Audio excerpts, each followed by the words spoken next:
எலுமிச்சையும் வாங்கி வந்தோம் பாரம்மா நான் எடுத்து வந்தேன் கோயிலுக்கு கிளம்மா எலுமிச்சையும் வாங்கி வந்தேன் பாரம்மா நான் எடுத்து வந்தேன் கோயிலுக்கு கிளம்மா நான் கனிமால கொண்டு வந்தேன் பாரம்மா என் காளியவ கழுத்தில் சூட வந்தோம் ஆத்தா மடப்புறத்து காளியத்தேன் பாரம்மா அவ மகிமைகளை சொல்லி வரேன் கேளம்மா அம்மா மடப்புறத்து காளியத்தேன் பாரம்மா அவ மகிமைகளை சொல்லி வரேன் கேளம்மா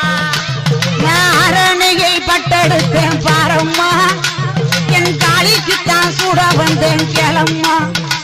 நான் அரணையை பட்டெடுத்தேன் பாரம்மா என் காளிக்குத்தான் சூட வந்தேன் கேளம்மா